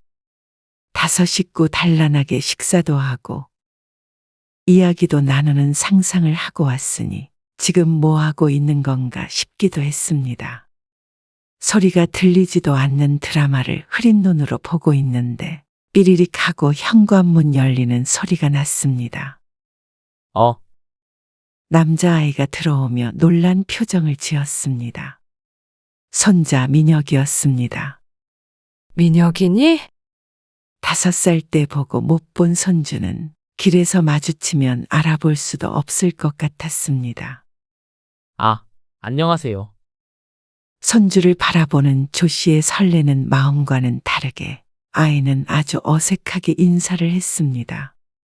필리핀에 있을 때도 종종 통화를 했지만 이렇게 마주보는 것은 너무나 오랜만이었습니다. 어릴 땐 할머니 껌딱지라는 소리를 들을 정도였는데 지금은 모르는 할머니를 보는 듯 했죠. 잘 지냈어? 정말 많이 컸다. 아, 네. 손자는 조 씨에게 고개를 살짝 숙이더니 방으로 들어가서 가방을 내던지고 나왔습니다. 다시 나가려는 모습에 조 씨가 다급하게 불렀습니다. 어디 가니? 친구들이랑 PC방이요. 조 씨는 손자랑 좀 더 시간을 보내고 싶었는데 손자는 이미 신발을 신고 있었습니다. 잠깐만, 민혁아. 조 씨는 서둘러 가방에서 지갑을 꺼내 들었습니다. 그리고는 5만 원짜리를 꺼내서 손자에게 건넸습니다. 자, 이거 가지고 가서 친구들이랑 맛있는 거 사 먹어. 감사합니다. 꾸벅 인사를 하고는 나가버렸습니다. 오랫동안 외국 생활을 해서 적응하지 못할까 걱정했는데 벌써 잘 지내는 것 같아서 마음이 놓였습니다. 손자가 들어왔다 나가는 동안에도 아들은 방에서 꿈쩍도 하지 않고 있었습니다. 며느리도 없고 손자 손녀도 없으니 조 씨도 할 일이 없었습니다. 한참을 멀뚱히 소파에 앉아서 시간을 죽였습니다. 배도 고프고 저녁 시간이 다 되어가자 시간이 아깝다는 생각도 들었습니다. 이 밤이 지나면 돌아가야 하는데 여태까지 아들과도 몇 마디 나눠보지 못했으니 말이죠. 조 씨는 자신이 꼭 초대받지 못한 손님이 된 듯한 기분이었습니다. 이런 걸 원하고 온 것은 아니었는데 자신을 신경도 쓰지 않는 아들에게 서운했습니다. 혼자 말도 않고 있으니 좀이 쑤셨습니다. 그러다가 깜빡 잠에 들기까지 했습니다. 그러다 문이 열리는 소리에 퍼뜩 잠에서 깼습니다. 창밖을 보니 어느새 어둑어둑했습니다. 집으로 들어온 건 손자와 손녀였습니다. 안녕하세요. 손녀딸도 손자와 마찬가지로 낯선 사람처럼 조 씨를 대했습니다. 왔니? 아이고, 예쁜 우리 민지. 엄청 많이 컸네. 손녀는 조 씨의 말에 부끄러워하더니 뭐라 더 말하기도 전에 방으로 쏙 들어가 버렸습니다. 그리고 그제서야 아들이 방에서 나왔습니다. 애들 왔으니까 저녁 먹죠. 민혁이 엄마는 언제 온대? 아, 저녁 먹고 온대요. 저희끼리 먹으면 돼요. 아침에 엄마가 가져온 걸로 뭐 좀 해 먹을까? 그러자 아들이 고개를 저었습니다. 애엄마도 없는데요. 그냥 대충 시켜 먹죠. 엄마가 뭐라도 해줄게. 그러면 민혁이 엄마가 안 좋아할 텐데. 아, 그러니. 알았어. 아들은 휴대폰을 한참 만지작거리더니 족발을 시켰다며 소파에 털썩 앉았습니다. 그리고는 TV 볼륨을 올려서 보고 있는 아들. 조 씨는 아들과의 보이지 않는 벽을 느꼈습니다. 식사가 도착한 다음에는 넷이 식탁에 앉았지만 서로 대화가 오가질 않았습니다. 민혁아, 학교 적응은 잘하고 있니? 네. 민지도? 네. 그동안 교감이 있었어야 할 말이 있을 텐데 조 씨도 더 이상 말을 걸기가 힘들었습니다. 아들도 말없이 밥만 먹으니 숨이 막히는 기분이 들었습니다. 이제 조 씨는 조금 눈물이 날 것 같았습니다. 대환영까지는 아니더라도 오랜만에 보는 엄마, 할머니를 반가워해 줄 줄 알았습니다. 하지만 그 누구도 조 씨를 반기는 사람이 없는 듯 했습니다. 식사 후에 손주들은 방으로 들어갔고 아들은 소파에 앉아서 같이 TV를 보긴 했지만 대화를 나누진 못했습니다. 자꾸 자세를 바꾸는 것이 아들도 자신의 존재를 불편해하는 듯 했습니다. 그러다가 8시가 조금 넘자 며느리가 왔습니다. 식사하셨어요? 승환이가 족발 시켜서 같이 먹었어. 며느리는 거실에 자리 잡고 앉아서 조 씨에게 말을 걸었습니다. 어머니, 아까 택시비 얼마 나왔어요? 3만 원 나왔어. 이거 제가 드릴게요. 며느리가 지갑에서 3만 원을 꺼내며 말했습니다. 아이고, 됐어. 택시비를 뭐하러 줘? 아니에요. 저희가 택시 타시라고 했으니까 당연히 드려야죠.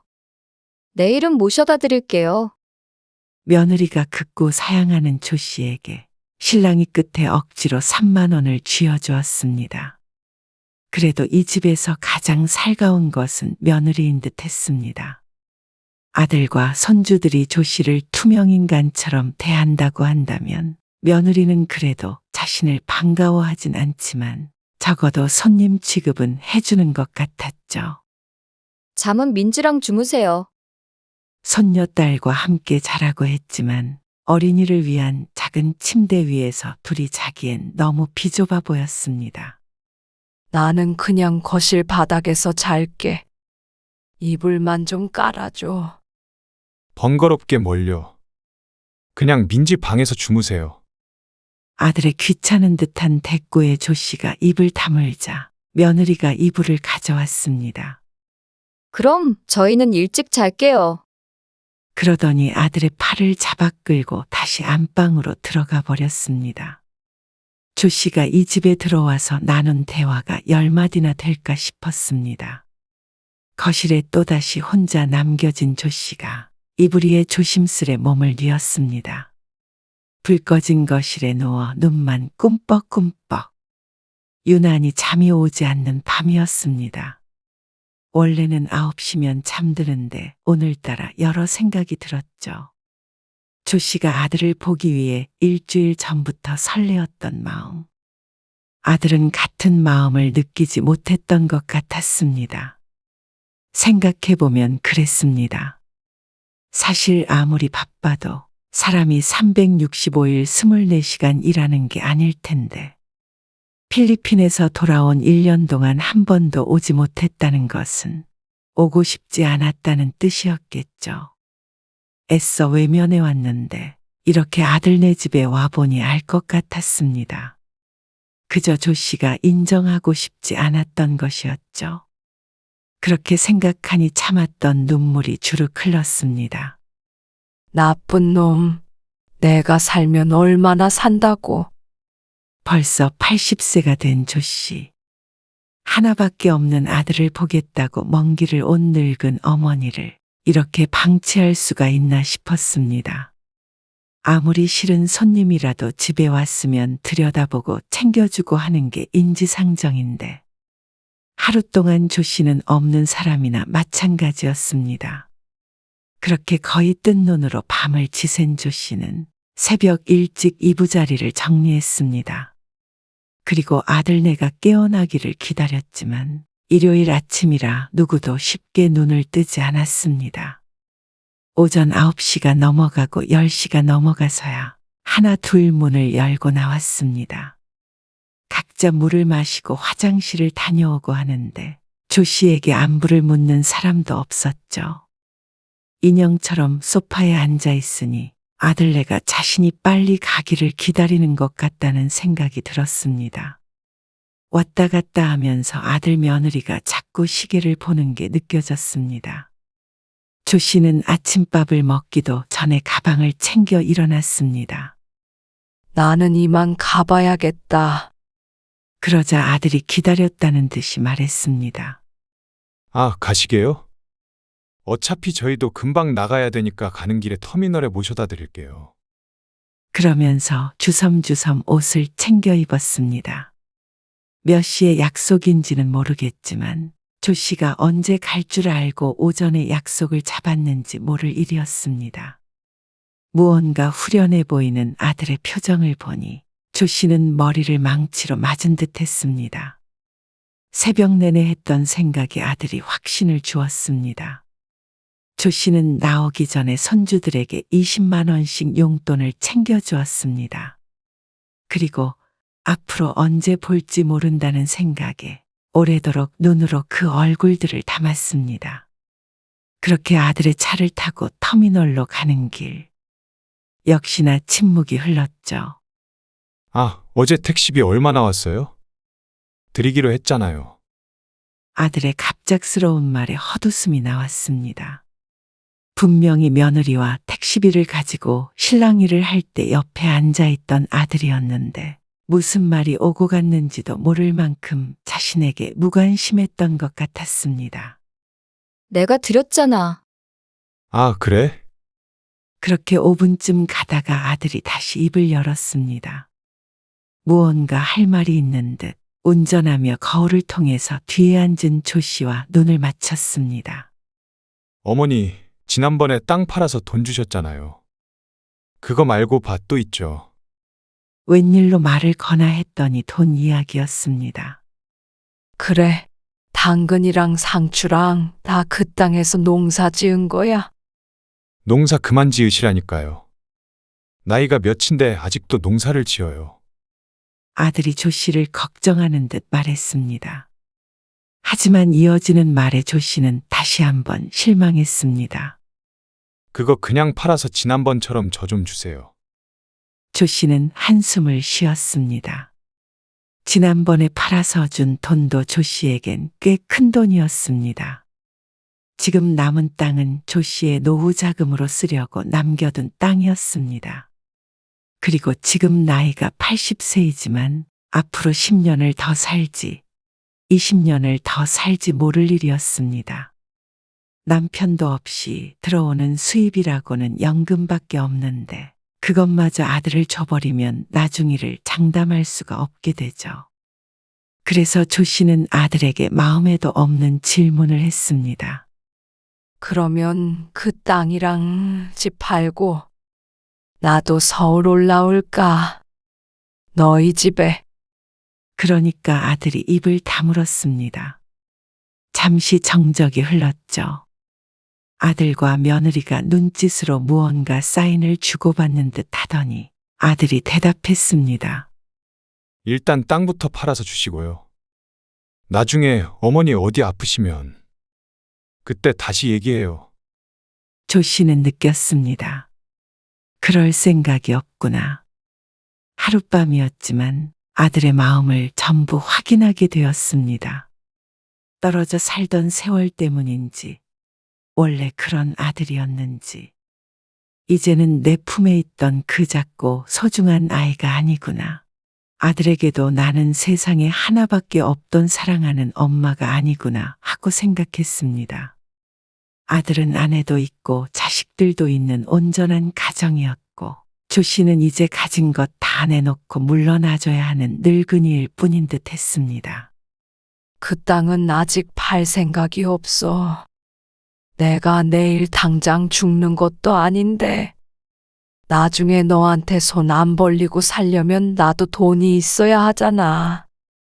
그건 나중에 제가. 아니, 나중에도 내 스스로 알아서 살아갈게. 아니, 제가 그 돈이 좀 필요해서 그래요.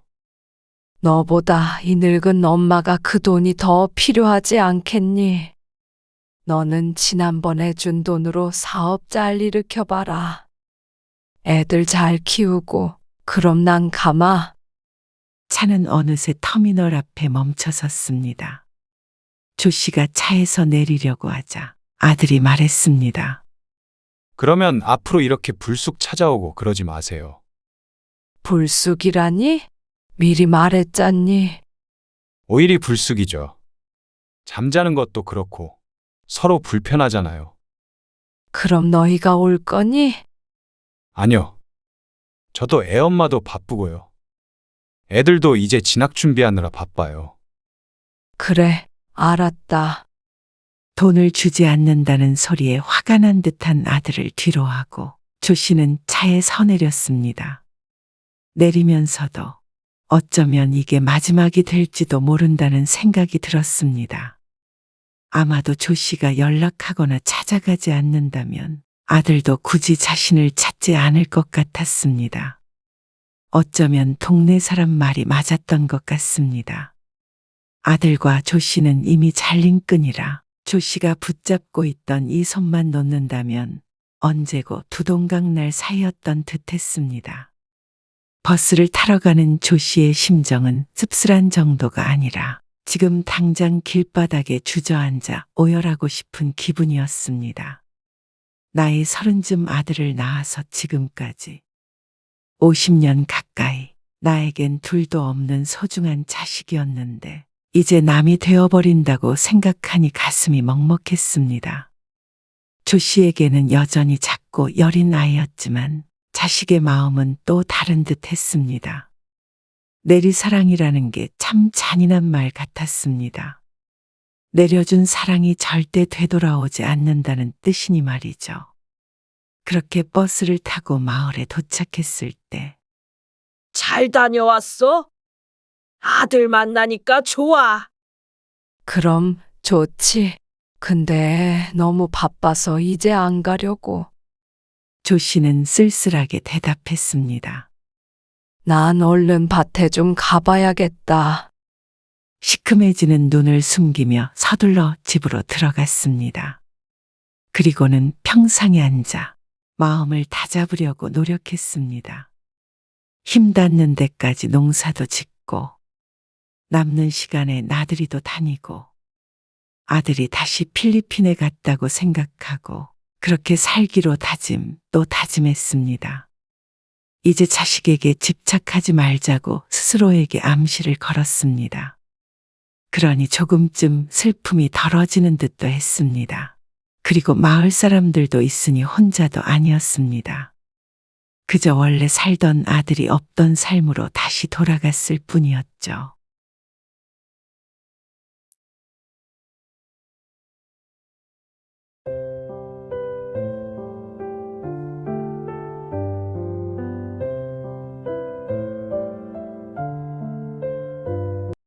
아니, 나보고 나가라는 거야?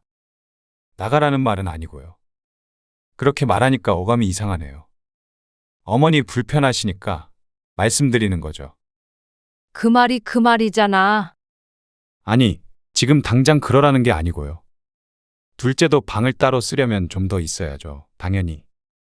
당장 그러든 나중에 그러든 그게 중요하니? 내가 왜 나가야 해? 방 4개짜리로 이사 가자는 것도 아니고. 더 큰 집으로 이사 가려면 돈이 얼마나 필요한데요. 아니. 그게 중요한 게 아니라 나는 그럴 생각 없으니까 불편하면 너희가 나가. 식구들 다 데리고 어떻게 나가요? 아, 그러면 됐어요. 그냥 이렇게 살아요.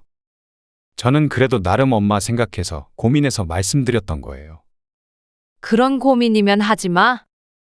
아무리 그래도 그렇지. 힘들다 그래서 들어와서 살라고 했더니 안방을 달라 그러질 않나? 이제는 집에서 나가라고 그러는 거야? 오늘 이야기 속 주인공은 68세 신순덕 씨입니다. 그리고 아들 강수철과 며느리입니다. 신 씨는 후회했습니다. 일이 이렇게 될 줄 알았다면 절대 아들네와 살림을 합치지 않았을 것입니다. 아들네 사정이 딱해서 외면할 수 없었던 부모의 마음 때문이었습니다. 그때 거절했다면 조금은 힘들었겠지만 상황이 지금보다 나빠지진 않았을 것입니다. 신 씨가 아들네와 합가한 것은 1년 전입니다. 그 전까지는 혼자 살고 있었습니다. 신 씨의 남편이 떠난 5년 전부터 말이죠. 아들은 신 씨와 같은 경기도에 살다가 3년 전에 사업을 한다고 지방으로 내려갔었습니다. 아들이 결혼할 당시 사줬던 그 집까지 전부 팔아버리고 갔죠. 그렇게 떠났던 아들이 돌아온 건 내려간 지 딱 2년 됐을 때였습니다. 엄마, 아무래도 여기 일을 정리해야 할까 봐요. 왜 그렇게 안 좋아? 최근 들어 힘들다는 말을 자꾸 했던 아들. 버려놓은 사업이 잘 안 돼서 생활이 어려워진 듯 했습니다. 이곳에서도 직장 다니며 잘 살았었는데 사업을 하겠다며 내려간 뒤로는 늘 돈이 부족하다는 말을 입에 달고 살았습니다. 어떡하니? 그럼 다시 직장에 다녀야 하는 거 아니야? 그렇게 해야 할 것 같아요. 근데 여기에 다닐 만한 직장이 없어요. 시골이라. 그러면 다시 올라올 거야? 아마도요. 아는 선배가 그쪽 회사에 자리 하나 만들어주겠다고 해서요. 아이고, 그나마 다행이다. 다시 시작하면 되지. 아직 애도 어리니까. 신 씨는 어린 자식이 있는 아들이 걱정되었습니다. 그래도 아직 젊으니 아들 며느리가 함께 월급 받으며 알뜰하게 살면 사라지겠지 싶었습니다. 그런데요. 집이 문제긴 해요. 살던 집을 팔고 내려가서 작은 아파트를 전세로 갔던 아들네. 그 차액을 사업자금에 보탰습니다. 그러니 다시 올라오면 어쨌거나 예전에 살던 집 같은 곳에선 살지 못하게 되겠죠. 아니면 월세를 가거나 해야 될 것 같기도 하고요. 그렇긴 하겠지. 그러자 아들이 한숨을 푹 쉬었습니다. 그 이야기를 듣자 신 씨도 심란했습니다. 그럼 어쩌냐? 네가 고생이 많다. 그 당시에도 집을 판 돈을 사업자금으로 쓰는 것을 걱정했었는데 최악의 경우가 되어버렸습니다. 그렇게 전화를 끊고도 마음이 어지러웠습니다. 아들이 온다면 그래도 집 구할 돈을 조금 보태줘야 하나 하는 생각이 들기도 했습니다. 그런데 아들은 조금 다른 생각을 하고 있는 듯 했습니다. 통화한 지 일주일 정도가 지났을 때 다시 한번 아들에게서 전화가 왔습니다. 엄마, 저희 이 돈 가지고 거기에서 집을 살 수도 없고요. 그렇다고 애 데리고 허름하고 작은 데 갈 수는 없잖아요. 그래서 말인데요. 엄마 집으로 저희가 들어가면 어때요? 혼자 사시기에도 넓고 방도 남잖아요. 방 3개가 있는 30평 아파트에서 혼자 살고 있기에 아들 말대로 혼자 살기엔 넓은 집이었습니다. 하지만 짐들이 들어가 있어서 방이 남는 것은 아니었습니다. 신 씨는 당황스러웠습니다. 애 엄마는 좋대요. 그래, 근데 엄마는 생각을 해본 적이 없어서. 신 씨가 대답을 못하자 아들이 더는 재촉하지 않고 말했습니다. 저희도 고민 많이 했으니까요. 엄마도 생각 좀 해보세요. 저희 다음 달에는 이사하려고 하거든요. 그래. 알았다. 신 씨는 지난번에 통화했을 때보다 더 심란했습니다. 아들이 오면 힘 닿는 데까지 도와주려고 했지만 같이 사는 것은 또 다른 문제였습니다. 합가? 아이고, 언니는 그걸 나한테 물어보면 어떡해? 나도 딸내미랑 싸우고 그 집 나온 거 몰라? 그러네. 친한 친구도 손녀를 봐주기 위해서 합가했다가 작년에 다시 분가를 했습니다. 근데 뭐 언니는 손자도 이제 다 컸잖아. 애 봐주려고 합가하는 건 결사반대인데 언니는 나랑 상황이 다르니까. 집도 언니 집이고 그러면 적어도 쫓겨날 일은 없잖아. 그래도 같이 살면 불편할 거 아니야. 며느리도 있고, 너도 사위랑 같이 사는 거 불편하지 않았어? 아이고, 그건 당연하지. 사위고 며느리고 중요한 게 아니고 내 딸도 불편해. 근데 아들 상황이 그렇게 안 좋다는데 안 도와줄 수가 있어? 마음 불편해서 어떻게 살아? 그러니까, 나도 그래서 고민을 하는 거야. 신중하게 생각해봐. 아무리 내 자식이라도 같이 사는 게 진짜 쉬운 일이 아니더라고. 우리 딸하고 나도 죽고 못 살았는데 결국 같이 살 수는 없더라. 근데 뭐 좋은 상황도 아니고 힘들다는 자식 어떻게 뿌리치겠어? 신 씨도 그날부로 머리가 터지게 고민했습니다. 하지만 결론은 뻔했죠. 내 자식이 힘들어서 고생한다는데 가만히 두고 볼 부모는 많지 않을 것입니다. 그래, 수철아. 같이 살자. 결국엔 합가를 하게 된 신 씨와 아들네. 다음 달에 온다고? 네. 금방 정리해서 갈게요. 근데 말이에요. 저희 들어가기 전에 집을 수리는 좀 했으면 하는데. 수리? 수리할 것 없는데. 리모델링이요. 화장실 정도는 바꿨으면 해서요. 도배도 하고요. 아, 그 돈은 제가 낼게요. 신축 아파트는 아니지만 연식이 그렇게 오래된 집도 아니었습니다. 멀쩡한데 왜 쓸데없이 돈을 써? 한 푼이라도 아껴야 할 때 아니냐. 어차피 저희 살던 집 빼면 돈도 생길 거고요. 애 엄마가 그런데 예민하잖아요. 애도 있으니까 깔끔하게 해서 들어가면 좋죠. 그럼 거실 화장실만 해, 도배랑. 어차피 안방 욕실은 내가 쓸 거니까 상관없잖냐. 얼른 다시 모아서 일어나야지. 형편 풀리면 다시 나갈 거 아니니. 에이, 하는 김에 그냥 둘 다 할게요. 아무리 그래도 한두 달 살고 말 집도 아닌데 깔끔하게 하면 좋죠. 어휴, 그래라, 그럼. 그리고 한 달 뒤 아들이 신신의 집에 들어왔습니다. 그래도 도배도 하고 화장실도 고치니까 새 아파트 같다. 그렇죠, 어머니. 저희 말대로 하길 잘했죠. 근데 안방까진 뭐하러 했어? 그러자 의문스럽게 웃는 며느리. 그 이유를 알게 된 것은 바로 며칠 뒤였습니다. 작은 방 2개를 비우고 하나는 아들 며느리 또 하나는 9살 된 손자의 방으로 꾸몄습니다. 그런데 어느 날 아들이 말했습니다. 어머니, 안방을요? 저희가 쓰면 어떨까요? 갑작스러운 말에 신 씨가 어리둥절해 했습니다. 무슨 말이야? 안방을? 저희가 둘이잖아요. 그리고 안방은 보통 부부가 쓰니까. 어머니는 혼자니까 작은 방 쓰셔도 안 불편하잖아요. 근데 짐도 많고 이 방이 익숙한데.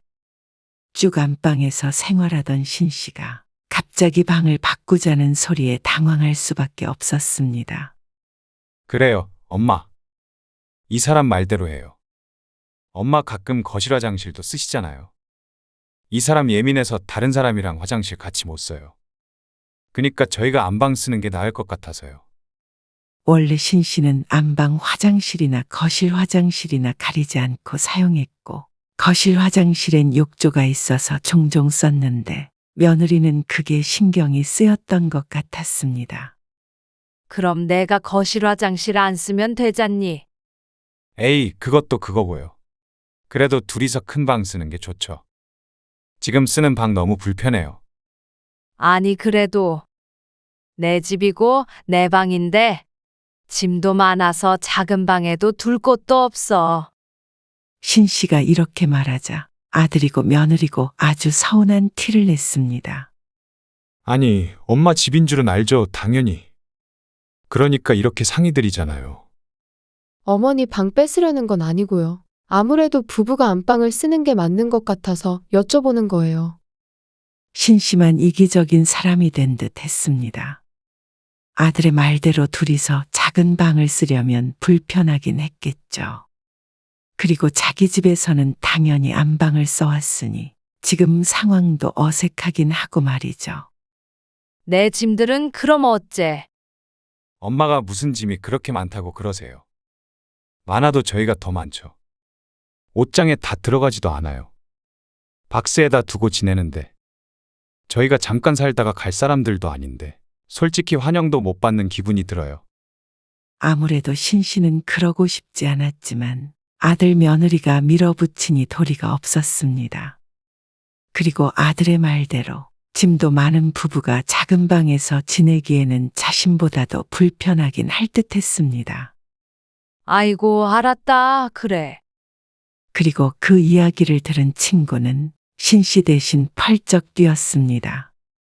아니, 언니? 무슨 원래 안방을 부부가 쓰는 거야? 제일 후 어른이 쓰는 거지? 안방 뺏기면 끝이야. 아이고, 그래도 둘이 어떻게 좁은 데서 지내? 화장실도 없고. 그래도 집주인이 누구야? 언니잖아. 지내던 방을 내주는 건 모양새도 좀 이상하지? 에이 됐어. 이미 바꿨어. 괜찮아. 잠만 자는 방인데 무슨 상관이야? 하지만 그 말처럼 신 씨가 방에서 잠만 자는 것도 아니었고 무엇보다 집에 있는 시간이 가장 긴 것은 다름 아닌 신 씨였습니다. 맞벌이를 하는 아들 부부와 초등학교에 다니는 손자가 집을 나가면 하루 종일 혼자 있었습니다.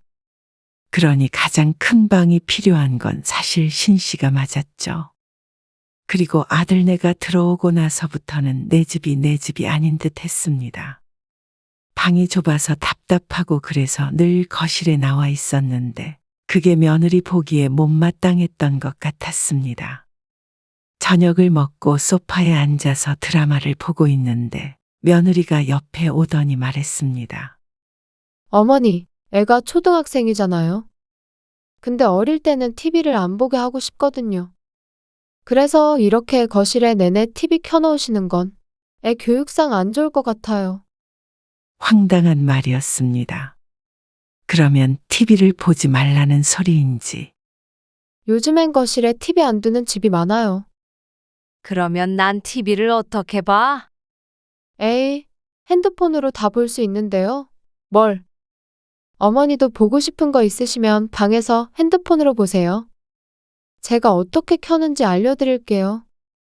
그러더니 며칠 뒤에 정말로 거실에 있는 TV를 없애버렸습니다. 아니, 여기 있던 TV를 어쨌어? 주말에 외출했다가 들어온 신 씨가 황당하게 말하자 아들이 태연하게 대답했습니다. 그거 중고로 팔았어요. 뭐? 왜 말도 없이 TV를 팔어? 네? 애엄마가 말씀드렸다고 하던데요. 아니, 그 소리가 그 소리야. TV도 몇 년 전에 비싸게 주고 샀던 건데 말도 없이 처분한 아들 며느리에게 화가 났습니다. TV 판 돈은 생활비로 보탤게요. 그렇게 거실에서도 쫓겨난 듯한 기분이었습니다. 방에 들어가서 핸드폰으로 작은 화면을 들여다보는데 꼭 감옥에 갇힌 것 같았죠.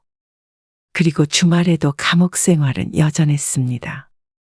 아이고, 미안해. 나 오늘 못 갈 것 같아. 왜? 우리 손자 봐야 해서. 뭐 갑자기?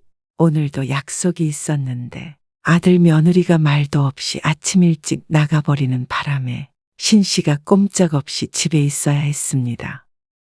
아직 어려서 집에 혼자 있을 수 없었기 때문에 어쩔 수 없었습니다. 미안해. 우리 놀러 가는 거 상의하기로 했는데.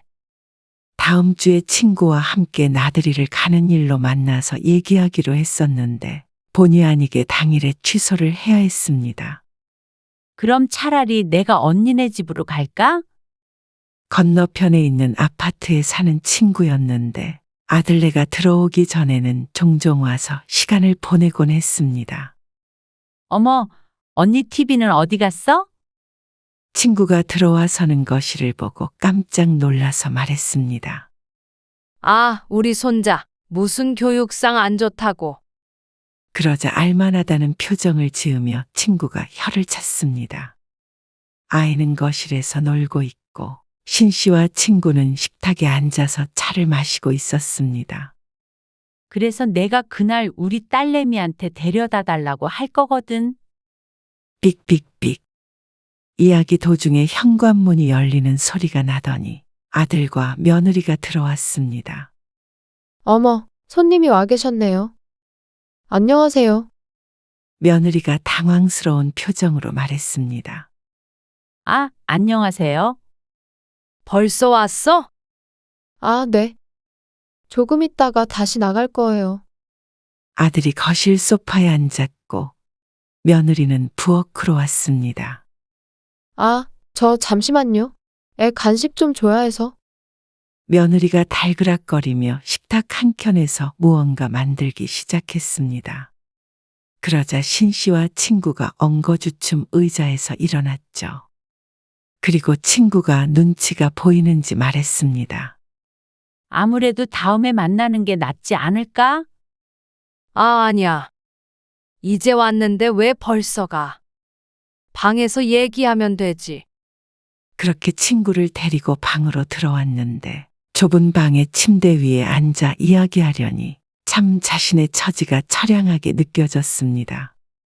친구도 여기저기 둘러보는데 신 씨의 얼굴이 화끈거리는 듯 했습니다.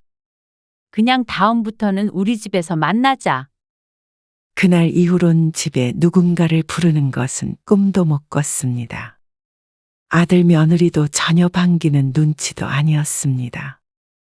합가에서 산다는 건 신 씨가 막연하게 생각했던 것보다 무척이나 어려웠습니다. 하지만 이것도 차차 적응해야지 생각했죠. 그런데 그런 생각도 오래가지 않았습니다. 며느리가 둘째를 임신하면서부터였습니다. 첫째랑 둘째가 나이 차이가 있어서 고생길이 훤하네요. 그래도 경사지. 축하해. 그런데 축하만 해서 될 일이 아니었습니다. 원래도 맞벌이하는 아들 며느리 때문에 집안일은 신 씨가 대부분 했는데 며느리가 임신하고부터는 정말 말 그대로 손 하나 까딱하지 않았습니다. 신 씨는 졸지에 감옥살이에 며느리살이까지 하게 생겼습니다. 오죽했으면 며느리 속옷 손빨래까지 해야 할 정도였습니다. 그런데 가장 견디기 힘든 건 며느리의 예민한 성격이었습니다. 그런데 임신하고 나서부터는 그 예민함이 하늘을 찔렀습니다. 어느 날은 신 씨가 안방 화장실을 한 번 썼다가 아주 며느리에게 홍군형이 났습니다. 어머니, 아무리 그래도 아들이랑 며느리가 쓰는 방이잖아요. 함부로 들어오지 마시라니까요. 거실 쓰시면 되지. 아니, 거실에서 애가 똥 싸길래 급해서 좀 썼지. 화장실만 잠깐 쓴 거야. 그래도요. 사생활이 있잖아요. 이제 어머니 방 아니고 저희 방이에요. 빈정이 상했지만 이런 것들은 아주 사소한 일에 불과했습니다. 아들 며느리의 기가 막힌 계획을 알게 됐을 때 신 씨는 큰 충격에 빠지게 되었습니다. 그나저나 저희 곧 둘째 생기잖아요. 좀 문제가 있긴 해요. 무슨 문제? 아, 둘째도 생기면 둘째 방도 있어야 하잖아요. 근데 지금 집이 방이 3개니까요. 그건 그렇네. 근데 애들끼리 같이 쓰면 되지 않나?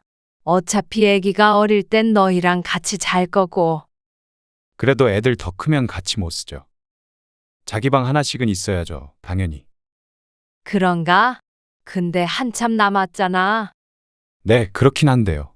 아무튼 그때 되면 엄마 방을 하나 얻어드릴까 해서요. 그래서 엄마도 나가서 사시면 편하지 않을까요? 저녁밥을 먹으며 여상스레 말하는 아들 때문에 당황한 건 신 씨 하나였습니다. 며느리와도 이야기한 바가 있는지 아주 자연스러웠죠. 그래요, 어머니. 지난번에도 손님 오셨을 때 엄청 불편해 하셨잖아요. 그리고 TV 못 보신다고 뭐라고 하시고요. 따로 살면 좋으시죠, 뭐. 그걸 말이라고 하는 건지. 이 집이 누구 집인지 잊은 듯 했습니다. 아니, 지금 나보고 나가라는 거야? 지금 나가라는 말은 아니고요. 그렇게 말하니까 어감이 이상하네요. 어머니 불편하시니까 분가도 생각해 보시라고 말씀드리는 거죠. 아니, 그 말이 그 말이잖아? 신 씨가 조금 흥분을 하자 아들도 언성을 높였습니다. 아니, 지금 당장 그러라는 게 아니라니까요. 둘째도 방 따로 쓰려면 좀 더 있어야죠. 당연히. 당장 그러든 나중에 그러든 그게 중요하니? 내가 왜 나가야 해? 차라리 방 4개짜리로 이사 가자 그러면 이해라도 하겠다. 더 큰 집으로 이사 가려면 돈이 얼마나 필요한데요. 너희 집 빼고 남은 돈 있잖아. 아니. 그게 중요한 게 아니라 나는 그럴 생각 없으니까 불편하면 너희가 나가던지 해. 그게 맞잖니? 식구들 다 데리고 어떻게 나가요? 아, 그러면 됐어요. 그냥 이렇게 살아요. 저는 그래도 나름 고민해서 말씀드렸던 거예요. 나가서 사실 집 구해드리기도 하고요. 그런 고민이면 하지 마. 아무리 그래도 그렇지. 힘들다 그래서 들어와서 살라고 했더니 안방을 달라 그러질 않나? 이제는 집에서 나가라고 그러는 거야? 왜 그런 식으로 받아들이세요? 그런 식으로 받아들인 게 아니라 네가 그렇게 얘기했잖냐? 아니요. 그냥 없던 일로 하세요. 아들이 한 발짝 물러났지만 그날부터 신 씨는 밥이 목구멍으로 제대로 넘어가지도 않았습니다. 안방을 내준 것부터 아들 식구 살림까지 공짜로 해줘야 하는 것, 손자를 보는 것까지. 아들네가 오고 나서는 몸도 마음도 힘들고 지치는 일뿐이었습니다.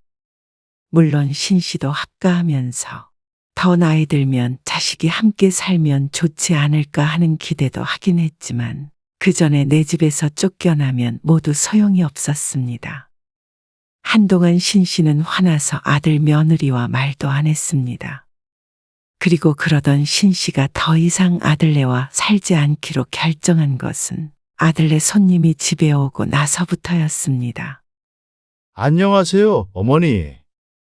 수철이 선배입니다. 아들의 일자리를 주었다던 선배와 함께 모임하는 지인들이 방문을 했습니다. 아, 네. 안녕하세요. 손님이 온다는 것은 알고 있었지만 한두 명이 올 줄 알았지 5명씩이나 올 줄은 몰랐습니다. 저녁은 시켜 먹는다길래 음식 할 걱정은 없었지만 대신에 신 씨는 거실에는 얼씬도 하지 못했습니다. 어머니, 손님들 갈 때까지만 부탁드려요. 자신이 못 올 곳에 있는 것도 아닌데 신경 쓰일 수 있으니 왔다 갔다 하는 걸 자제해 달라는 며느리.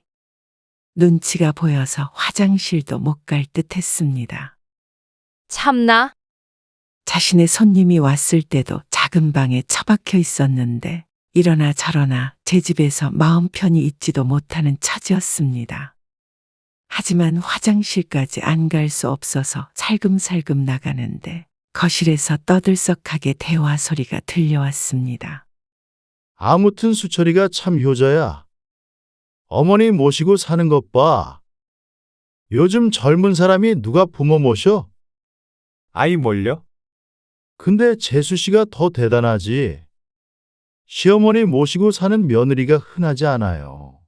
재수 씨 참 고생 많으시겠어요. 그냥 자식돌이 하는 거죠. 그리고 수철이 너 임마 힘들다더니. 집도 좋구만. 지난번에 차도 사고. 에이, 아니에요. 이게 다 형님 덕분이죠. 신 씨는 헛웃음을 지으며 화장실로 들어갔습니다.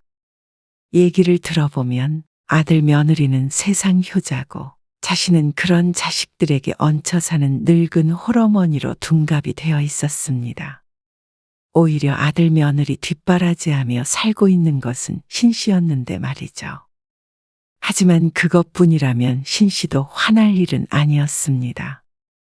그렇게 한바탕 손님이 다녀간 뒤 늦은 새벽에 아들과 며느리가 하는 대화를 우연히 들은 뒤로는 더 이상 이렇게 살아서는 안 되겠다 싶었습니다.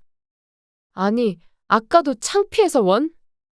어디 가서 시어머니 집에 얹혀 산다고 말도 못해. 이게 뭐야? 안 나가실 거면 진명이라도 얼른 당신으로 바꿔달라 그래. 말 안 하면 우리 집인지 아닌지 어떻게 안다고.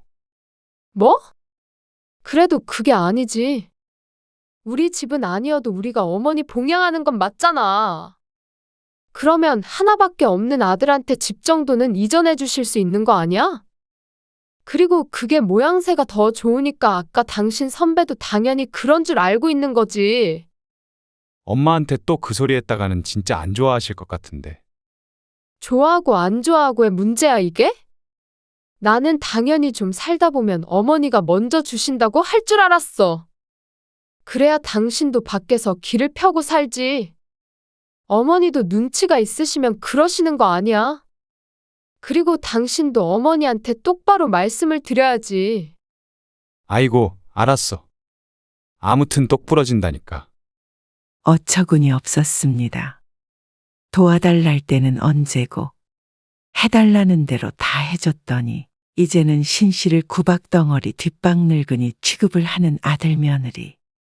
이러고도 참을 수 있다면 사람이 아니었죠. 당신이 날 잡고 빨리 말해. 어머니가 안 나가신다고 버티시니까 집이라도 우리 거여야 우리가 참고 살 거 아니야. 며느리의 말을 마지막으로 신 씨가 아들 며느리 앞에 나가섰습니다. 날까지 잡을 건 뭐 있냐? 지금 들었다. 그러니 둘 다 화들짝 놀랐습니다. 너희는 그러니까 나를 내보내던가 집을 주던가 해야 한다는 말이지. 신 씨는 말을 하면서도 가슴팍에 불이 이는 듯 했습니다. 그런데 아들은 그것을 아는지 모르는지 또다시 신 씨의 속을 뒤집어 놨습니다. 몰래 듣고 계셨어요? 화장실 가는데 너희가 조심성 없이 이야기를 나눈 거야. 내가 들은 게 아니라 그냥 귀에 들린 거고. 그러자 아들이 한숨을 쉬면서 말했습니다. 어차피 다 들으셨으니까 저희가 나중에라도 나가서 사시라고 말 안 할게요. 그건 제가 생각해보니까 엄마 입장에선 싫으셨을 수도 있을 것 같아요. 그런 뜻은 아니었지만 쫓아내는 것 같다고 오해하셨을 수도 있으니까요. 근데 대신에 이 집 명의는 저한테로 좀 옮겨주세요. 도대체 내가 왜 그래야 해? 그게 보기에도 좋잖아요. 그리고 어차피 나중에 저한테 물려주실 건데 미리 주시면 모두 다 좋은 거 아니에요? 모두? 너희가 좋은 거겠지. 그리고 너희 하는 거 보니까 이 집 줬다가는 둘째가 크기도 전에 바로 쫓겨나게 생겼잖냐. 쫓아내다니요. 그냥 엄마 편의를 위해서 제안을 했던 거죠. 아니, 제안이고 뭐고. 네 말 듣다 보면 다 내 오해고. 넌 맞는 말 한 거 같은데 말장난 하지 말어라. 긴 말 할 것 없어. 이제 더 이상은 못 참으니까. 이제 따로 살자.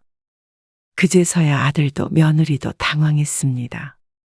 아니, 어머니. 따로 살자니요? 어머니는 안 나간다고 하셨잖아요. 그래. 내 집인데 왜 내가 나가니? 갑자기 왜 그러세요? 없던 일로 하기로 했잖아요. 아니, 우리가 이제 함께 살 이유가 없는 것 같아. 너희도 돈 아끼고 덕 보려고 들어온 거지. 나도 솔직히 자식한테 부양받을 생각이 내심 있었으니까 너희 받아줬겠지. 근데 이러다가는 부모 자식 사이도 아니게 될 것 같다.